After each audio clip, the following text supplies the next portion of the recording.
Welcome to the Great Detectives of Old Time Radio. From Boise, Idaho, this is your host, Adam Graham. If you have a comment, send it to me, box13 at greatdetectives.net. Follow us on Twitter at Radio Detectives and become one of our friends on Facebook.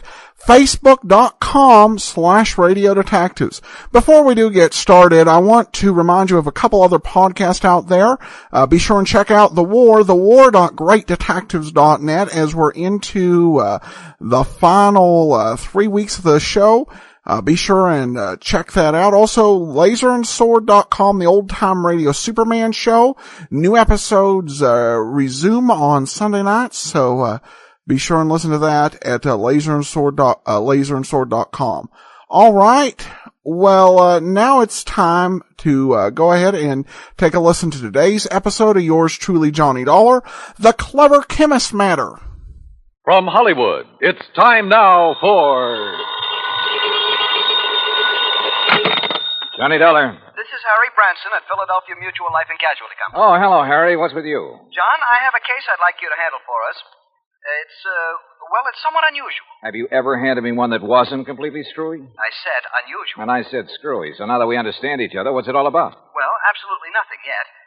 But I'm very apprehensive about one of our clients. Oh, Harry, you're the biggest worrywart I ever knew. What was that? I said, who is this client? Oh, Dr. Walter Merrill. Merrill? The scientist? That's right. Nobel Prize winner? The man who worked out the molecular orbital contraction something or other? Yes, that's the one. As I say, John, I'm worried. Well, who wouldn't be about him? I'll be right down to see you.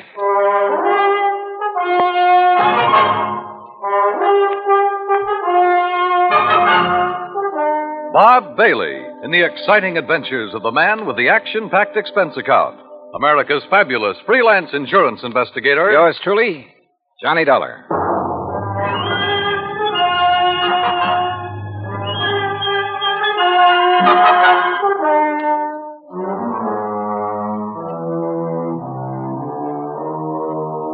Expense account submitted by Special Investigator Johnny Dollar to the Philadelphia Mutual Life and Casualty Insurance Company in Philadelphia. Where else? Following is an account of expenses incurred during my investigation of the Clever Chemist matter. Expense of transportation and incidentals, Hartford to New York to Philadelphia. I didn't even stop to check my bag, but headed directly for the Philly Mutual building on Walnut Street. Harry Branson is a good insurance man, but a great worrier. Nonetheless, he'd given me some pretty important, too. And after all, what do we live for? There you are. Keep the change. Thanks, Doc. John, what took you so long? Oh, now, what's the matter, Harry? Forget to pay the rent on your office or just forgot the key? No, John, as a matter of fact, I have the key right... This is hardly the place for levity.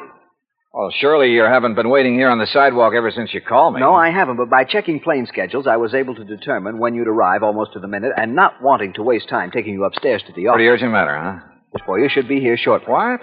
Well, now, usually I arrange these things myself, Harry. Yes, and how we pay of you. Oh, Harry, you touch me to the quick. Oh, now, please don't misunderstand me. I don't mean that there's ever anything really dishonest about You your don't? expense account. Well, It's only... you ought to. Believe me, I'll pad it to the hilt if I think I can get away with it. Anyway, the most important reason for engaging the car was so that you can leave immediate...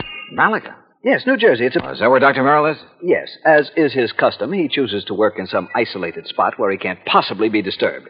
He and his colleague, that is. Colleague? I always heard that he worked alone, freelance. And you heard right. However, he now has a Professor Theodore Nash with him. Nash? One of according to Dr. Merrill. Never heard of him. John, they're working together on what I'm sure is some top-secret project. Oh?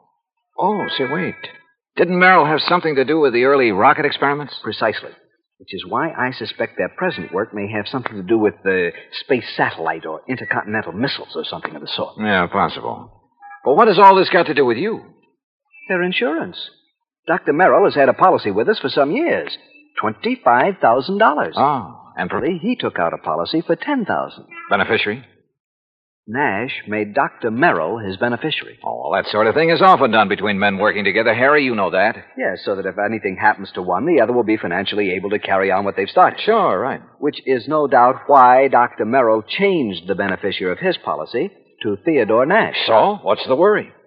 No sooner was the change made than I received a letter of protest from Dr. Merrill's daughter. Who's she? Mrs. Howard Harding. She and her husband live in West Philadelphia.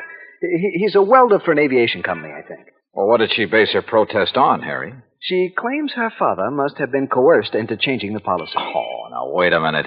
That sounds like the hungry relative who complains about being cut out of the will. It might. If Mrs. Harding weren't a perfectly well-balanced, intelligent, and I'm sure quite unselfish person, a completely... Is she good-looking? Well, yes. And real sweet to you? Yes, she is. Well, now, John, I don't know what you're trying to imply. They do it every time. John. Particularly when there's a bit of money involved. Good-looking insurance broker like you? And you're a bachelor, too, aren't you, Harry? Oh, John, you're pulling my leg. Oh, Harry. But then I guess we're all suckers for someone like that. That has nothing to do with it. I've had these hunches before, John, and they've always been right. Even you will have to admit that. Yeah, I'll confess that in the cases I've handled for you so far. Why don't you call up Dr. Merrill? I think the quaint old fellow would die rather than have a phone near enough to disturb him in his work. Oh, there's your rental car waiting at the curb. So off you go, John, and see what you can find out. Okay, Harry. It all sounds like a lot of nothing you're worried about, but as long as you're willing to pay for it. And I always did like South Jersey this time of year.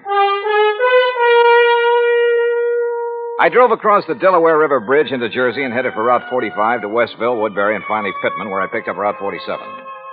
What Harry had said was true. These hunches of his had a remarkable way of panning out. And yet, who was I to complain? After a pleasant hour's drive through cranberry bog and farm country, through miles of orchards and the intoxicating odor of the peach blossoms, I pulled into the quiet little town of Malaga. Population, I'd say around 500. First stop, the post office. Dr. Merrill? Yeah, sure. You go back the way you came, about a mile, till you see the name Wampus Bung. Wampus what? Wampus means cat. Bung, bungalow. Wampus Bung. Yeah. Yeah, the doctor and the professor got the fourth cottage beyond it. White one with a fence around it. Yeah, good, thanks. And if you don't mind, you can take their mail out to them. They haven't been in to pick it up 4 or 5 days now. Oh, nothing wrong, is there? Well, who'd know? The way those two keep to themselves. Well, you'd think whatever they're working on was the atomic bomb. Yeah, well... Just to be sure, you let them know that you're at the gate now before you try to go through the fence. Oh, what's that supposed to mean? The professor sees you prowling around, he's liable to take a shot at you.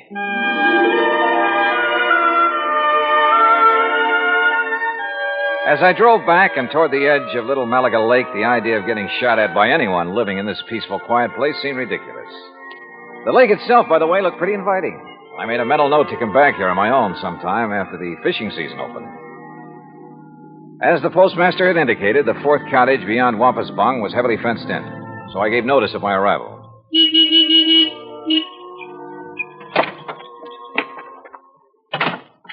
I'd barely left the car when the door of the little cottage opened. Yes? Who is it? Dr. Merrill? Oh, yes. My name is Dollar, sir. Johnny Dollar, insurance investigator. Harry Branson? Yes, sir, that's right. Harry Branson sent me down here to see you. Oh, come in. I'm most glad to see you. Please, come into the house. All right, thank you. Is, Professor Nash here? In the laboratory. But please, As come he spoke, into the sliding house. door on the garage at the side of the house opened. A rather swarthy man stepped out, quickly closed the door, and threw a heavy bolt on it. Then looked over toward us suspiciously. Yes, because it's better that you and I talk in private, alone. Doctor, who is that? Oh, yes, Professor. If we have a visitor, why do you not bring him here where we can both speak to him? Oh, yes, of course. This is Mr. Johnny Dollar, Professor Theodore Nash. Mr. Dollar? How do, Professor? I'm from your insurance company. Just making a little routine checkup. Oh, fine. I'm very glad to see you. As a matter of fact, I wish to talk with you. How do you do? Now, come into the laboratory. Professor, do you think it wise? Oh, of course, Doctor. Since he is not a man of science, I'm sure there is no harm in his seeing it. And you have an experiment going, remember? But I wish to Mr. speak Dollar, to him alone. within these four walls, the genius of Dr. Merrill and my own poor efforts are creating things that will startle the world. Outside, the small building looked like an ordinary two-car garage, someone in need of paint and repair. But inside, it was immaculate and loaded with scientific equipment of all shapes and sorts and sizes. There were racks of test tubes, bottles of chemicals, beakers, a centrifuge, machines and apparatus I'd never seen before, that I imagine much of the world never dreamed of. And all of it as neat as a pin, not so much as a stirring rod out of place. Ah, look, Doctor. The polymerization step is almost complete. Yeah? Now, you must continue the molecular balance check immediately. Oh, yes. And you must both leave me. This must not be seen by anyone. Yeah, we understand, Doctor. We understand. I hope you will pardon me, Mr. Dollar. Yes, of course, Doctor. Oh, come, Mr. Dollar. Yes, I will lock the door. Yes. He does require privacy, doesn't he? Yes. Oh, hey, you're not going to bolt that door, are you? Oh, of course not. Force of habit, I guess. Oh, it is he who keeps things locked so tightly when he is working, unnecessarily so. But then genius is permitted his idiosyncrasies, huh? Harry Branson seems to think you two may be working on something to do with guided missiles. Very perceptive man. But that is something we must not speak about. Now, why have you come here, Mr. Dollar? Well, like I said, just a routine checkup. We usually do this when a sizable policy has changed. Oh, there is something unusual about two men working together on important things, ensuring in each other's favor? Well, no. But when his daughter perhaps objects. You know Dr. Merrill's daughter? Oh, I know about her, and about her unfortunate marriage to that day laborer. Nothing wrong with day labor, Professor? Yeah, but one who waits for a great man like the doctor to die so that he can get his hands on the insurance money. You think that's why his daughter objected to the change? Of course. But his money will be used to further his work by me. And, of course, for the good of humanity. I see. Well, how soon do you think the doctor will be through with his experiment? An hour, perhaps two. And then he will call me in to assist him with the next, the crucial step. But now, about this look, why don't I insurance- run in town, arrange for a place to stay, grab a bite to eat, and then come back here, huh? If you like. I'm sorry we have no room in the cottage. No, to don't put give it you a up. second thought. I'll see you later. Something of Harry Branson's hunch had passed on to me. A strange feeling about the whole setup. There was something wrong about both Merrill and Nash, particularly the latter. Something I couldn't quite put my finger on. Was Dr. Merrill afraid of Nash? I don't know. Item 2, $1 even for a quick bite in a little cafe along the highway after I'd made arrangements for a room for the night in a private home. It was not much over an hour later when I drove back to the little cottage by the lake.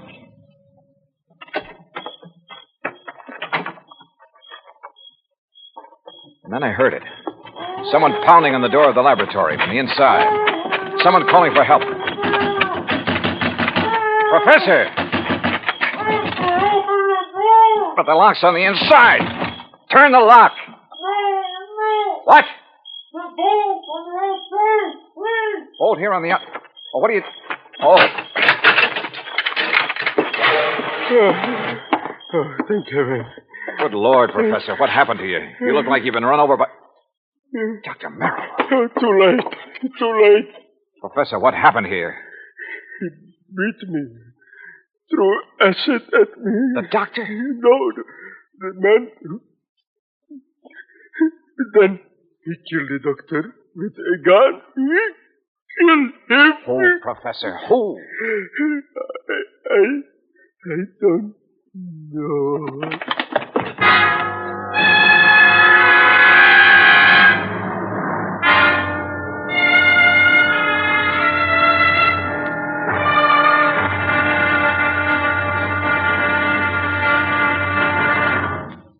Act Two of yours truly, Johnny Dollar, in just a moment. Democracy. To the many who have lived under tyranny, democracy comes as a guiding light, shining on a brighter future. That is because democracy stands for the establishment of government conceived from deep thought and free choice, rather than being based on accident and force. It is also normal that the free choice of a democratic government happens because people who choose their own government are directed by true interests in the welfare of mankind. Democracy has been proven to be mankind's greatest legacy of freedom. Now, Act Two of yours truly, Johnny Dollar, and the clever chemist matter.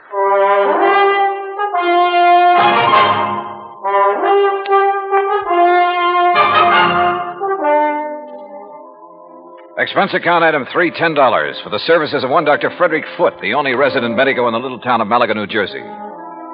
After pronouncing Dr. Walter Merrill dead, he took the badly beaten Professor Nash to his office clinic. While waiting for Nash to get in good enough shape to talk, I ran up item 4, 10 cents, phone call to the sheriff, who promised to come over as soon as he could enlist the aid of the nearby state police. Finally, Dr. Foote gave the word. But I suggest you talk with him as little as possible, Mr. Dollar. In pretty bad shape, huh, Dr. Foote? The intruder not only beat him severely, but threw a bottle of acid in his face. Oh? Professor Nash will never have the use of his left eye again because of that nitric acid. Has Nash said anything that might help us identify the assailant and killer? No? Now, please don't talk with him too long. Professor? Yes. Yes. Hello, Professor. Oh, Mr. Dollar. I will never see again with my left eye. He has told me. Yes, I know. I'm sorry. But the great Dr. Merrill, he is dead. What a loss. Professor. Professor, tell me, did you see the man who attacked you? Yes. Can you describe him at all? Yes, young, not more than 30, 5 feet, 6 or 8, very heavy, yes, stocky, and black curly hair. Yeah? Hands like a working man, laborer. Have you ever seen this man before? No, Oh, here. Some water. Thank you. Do you know why he came in and attacked you and Dr. Merrill? No. Was he after something there in the laboratory? No, only to kill Dr. Merrill. I tried to defend him. I'm sorry, Mr. Dollar, but I think that's enough. Yes, okay, Dr. Foote. I think I've heard enough. I managed to get back to the cottage by the lake before the police arrived and came up with one very damning piece of evidence. In one of the bedrooms, I found a picture of a wedding couple. It was inscribed, "Love to the dearest father in the world." And next to the bride stood a man who answered perfectly the description Professor Nash had just given. The husband of Dr. Merrill's daughter, Howard Harding. And then I thought of what Nash had said about Harding. His antagonism, his conviction that Harding was the one who resented the change in the insurance policy. But there was something else, too. That had happened when I talked with Nash in the doctor's office that... By the time I got back to the laboratory, the sheriff and state police arrived. The sheriff, I'm afraid, mussed up any prints that might have been left on the bottle of acid. However, in the weeds outside, a state trooper found the pistol, a .38 caliber Luger that had killed Dr. Merrill. Fingerprints had apparently been wiped off, but the gun was carefully... Fingerprints. Before taking off on a mad dash back to Philadelphia, I stopped at Dr. Foote's and picked up one water tumbler. Item 5, $3.70 for a tank full of gas. Item 6, 50 cents. Parking in Philadelphia as close as possible to Harry Branson's office. John, what have you found out about Dr. Merrill? Harry, he's dead. Well, oh, dear. Now listen, write down the address of Mr. and Mrs. Howard Harding for me. His daughter, does she know? No, she doesn't know yet, and I hope I can avoid telling her before I write it down, will you, man? Well, yes, of course. Take this. Don't unwrap it, but see that it gets to Ray Kemper at the Federal Bureau fast. I'll check with him about it later, thanks. But now, John... Harry, this is one time this expense account of mine is going to save you a lot of money. I think. I don't know how many red lights I skipped on the drive out to West Philadelphia, but I felt like a hound dog in a hot scent. The home of Mr. and Mrs. Howard Harding turned out to be in a nice, quiet residential area. I was met at the door by the girl in the wedding picture. A tall, very nice-looking blonde in her late 20s. Oh, yes? Mrs. Harding? I'm Terry Harding. Well, I'm Johnny Dollar from your father's insurance company. Oh, good. Come in. Perhaps you can help me make him do something about that policy of his. Well, that isn't exactly... Someone has poisoned Daddy's mind, Mr. Dollar. Oh?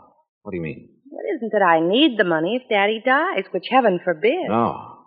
It doesn't exactly look as though you do. No, of course we don't. Howard's been doing so wonderfully at Colonial Aviation. Yes, apparently.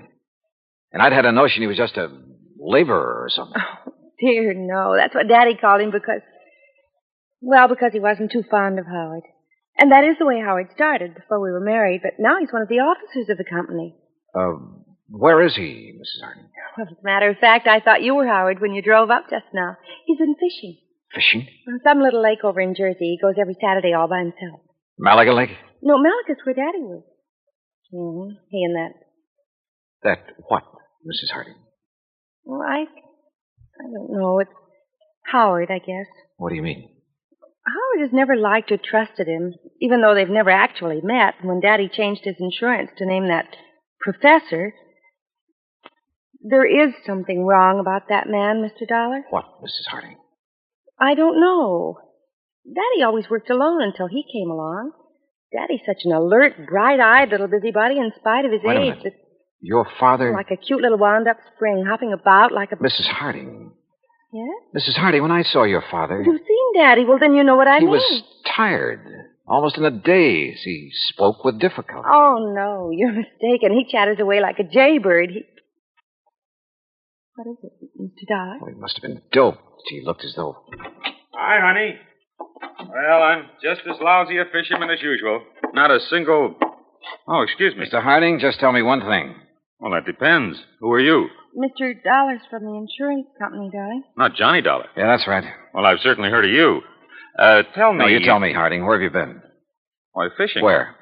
Over in Jersey. Where in Jersey? Little private lake. Where? Over near Mount Holly. One place I know of where nobody else ever goes, where I can get rid of the cobwebs. It's my job. Hey, wait a minute, Dollar. What is this? Harding, you've been identified as the man who murdered Dr. Walter Merrill. What? I'm sorry, Mrs. Harding. I'm sorry, but it's true. What are you talking about, Dollar? You didn't know about it? Of course not. How could I? Where did it happen? How? At his place in Malaga. Oh.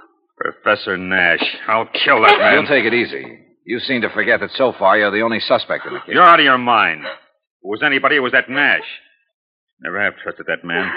And the insurance policy. If anybody killed Dr. Merrill, it was that professor. Now listen to me. Nash was with Dr. Merrill when he was killed, there in his laboratory. Of course he was. But Nash was attacked also, beaten, acid thrown at him. He lost the sight of one eye because of it. And I tell you... You're sure? Yes, of course I'm sure. It was I who found him, Nash beating against the inside of the door of that laboratory crying for help. A door that was bolted on the outside. But, Dollar, You're sure of that? I'm sure. Well, I still think... Oh, Terry, I'm sorry, honey. Here, let me... Oh, it's so terrible. Better answer that phone, Howard. Yeah. Hello? Yes? Oh, yes. It's for you, Mr. Dollar. Oh, thanks. Terry, come on. You've got to pull yourself together. Johnny Dollar. Right. John, this is Harry Branson. I just received a call from Mr. Kemper at the Federal Bureau. Yes. He says he must see you immediately. Call him back, Harry. Tell him I'll be there in 15 minutes. Harding, just to keep things straight, I wouldn't leave this house if I were you. Well, now, wait a minute, Just Dollar. sit tight. I think you're in the clear. More red lights got passed up on my way into the Philadelphia offices of the Bureau. So Ray Kemper felt that whatever he'd found was important. If so, it would back up one of my suspicions. But in view of the circumstances, that bolted door in the laboratory, for instance, how could it? Important is putting it mildly, Johnny. The prints you found on the water glass, Ray. 3 sets. 1, yours. Yeah, well, naturally. 2, Dr. Frederick Foote, who is currently practicing medicine. I know, in the town of Malaga, New Jersey. That's where the glass came from. Oh, but the 3rd set of prints. Yes. I had to go into the international file for them. And Johnny... Nash? Theodore Nash? Nash. Nashevsky. What? Theodore Nashevsky. Chemist from one of our not-so-friendly countries. Huh? Expert on explosives. One time he was thought to have attempted to enter this country. That was in 1940. Ray, have you got any pictures on him? Plenty. From the time he was a kid. Here. Tell me how you picked up these prints. The beard in this picture. It looks like him, all right. Yeah, this too. The shaved head. Almost as though he tried to keep changing his appearance. Johnny... Oh, wait a sec. This picture of him as a youngster, this eye patch on his left eye. Our dossier is pretty complete. He was quite an athlete until he injured that eye. But it doesn't show in these other pictures, and he hasn't a glass eye. No, his eye always looked perfectly natural. Now, Johnny, if you have information... Ray, this has done it for me, thanks. Hey, now, just a I'll minute. see you. Hey, Johnny! This is Kemper. Give me a man to tail Johnny Dollar. All the way back to Malaga, New Jersey, I hoped my rental car would hold together. It did, in spite of the fact I pushed it all the way. International intrigue is a bit out of my line, but this time, so help me, I was beginning to feel like an FBI man. I stopped at state police headquarters along the way, and according to them, Nash was off the hook. Not only because of the acid thrown in his face, but even more important, because of my own testimony that I'd found them locked in that laboratory. I stopped again at the lab. Nothing. Then back to Dr. Foote's office. Very well, Mr. Dollar. When they arrive, I'll insist that they wait for you. All right, thanks, Doctor.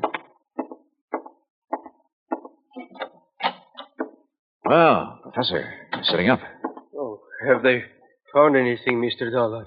Have they found the man who attacked us and killed poor Dr. Merrill? Professor, I think I have. Oh? But tell me something. Yes, of course. Your government doesn't pay you very well, does it? Merrill and I were not working for the government, Mr. Dollar. Although, of course, the results of our work... I'm talking about your government, your own real boss. I do not understand. No doubt it's very much interested in anything this country develops in the line of guided missiles, that sort of thing. Mr. Dollar... Now, let me go on. Merrill was doing important work. Stuff that would be of great value to any country in the world. Of course. Your country would have paid you well for the results of his work. But, brother, they'll never get it. I do not know what you are talking Money, about. the loot from Merrill's insurance, sure. Sure, it was enough to get you out of here after you'd gained the knowledge you need of Merrill's work. See here, Dollar. After you'd killed him, before he could give to his country, the United States, what he'd invented. You are a fool.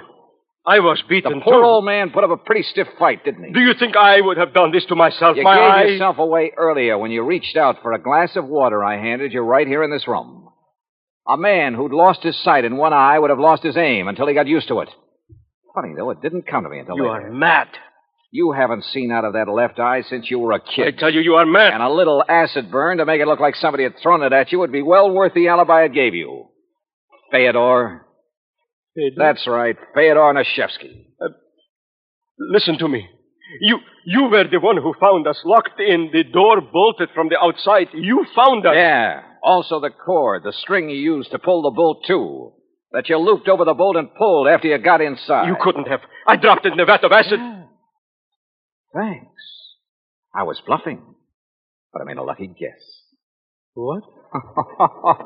Oh, what a brain. Nashevsky, I'm sure glad you're not working on our side.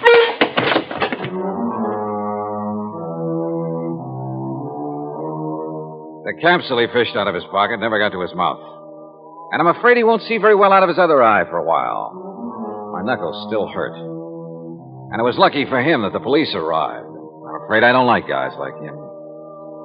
Expense account total, including all the incidentals I could think of, and transportation back to Hartford, $84.35. Remarks? Well, don't beef on this one, Harry. The criminal, in spite of being the named beneficiary, doesn't get paid. Yours truly, Johnny Dollar.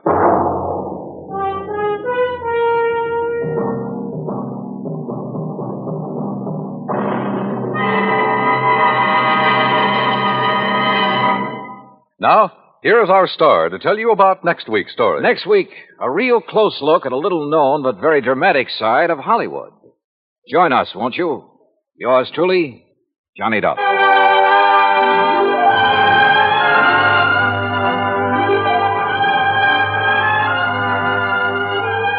Yours truly, Johnny Dollar, starring Bob Bailey, originates in Hollywood. It is produced and directed by Jack Johnstone, who also wrote tonight's story.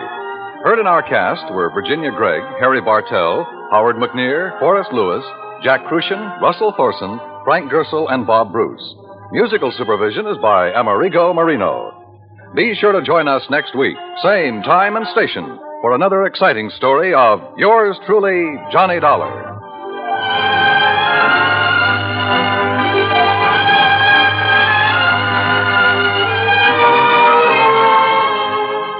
Johnny Dollar has come to you through the worldwide facilities of the United States Armed Forces Radio and Television Service.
Welcome back. Well, it's so nice to see the character of Harry Branson again.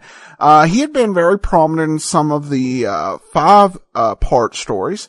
So it's good to see him back. It does kind of show one of the drawbacks of the single-part stories. Is that the character really, Harry Bartell in the 5-part stories really played the character for a lot of comedic value with his worrying and just his overall mannerisms. But you really didn't have the time in this one. Also, in terms of the actual story, I think Bob Bailey did fine in it, but the mystery was kind of thin just because it was forecast who the villain was, throughout. Which made it so there just wasn't a whole lot of suspense in it. With, everybody sensing that, this, Dr. Nash was a bad guy. Even some of the other things that were hints about it. Speaking of hints, the one thing that continues to amaze me about, programs of this era, and also World War II, except in World War II it was with the Germans, and in this era it was with the Russians, where they would do a performance where there was espionage going on, and it was obviously a Russian spy, or in the pre-World War II era, a German spy, but they would not say what it was, despite the fact of it being obvious. The accents, Russian accent, even sometimes Russian surnames. That's pretty, and even in this case was even more obvious. The character of Nash, or should I say Machevsky, the only way that character could have been more stereotypically Russian is if when Johnny came in to confront him, he was drinking a glass of vodka while wearing a furry hat. Which also kind of contributed to the lack of suspense, because you have this guy with the obvious accent and working on a process related to missile guidance, and everything very suspicious about him. So, yeah, this one was a bit off on that. There was one thing that's somewhat interesting here, and this comes from the Who is Johnny Dollar matter by John Abbott. And Abbott notes in here that, the name of the FBI, crime lab person, Ray Kemper, was actually, in the story, was actually a CBS sound man who worked on a lot of programs, including Suspense. Now, including Gunsmoke, though certainly probably did some Suspense as well. All right. Well, that will actually do it for today. We will be back next week with another episode of Johnny Dollar. And tomorrow, Dragnet. In the meantime, send your comments to box13 at greatdetectives.net. Follow us on Twitter, Radio Detectives, and become one of our friends on Facebook. Facebook.com/Radio Detectives. From Boise, Idaho, this is your host, Adam Graham, signing off.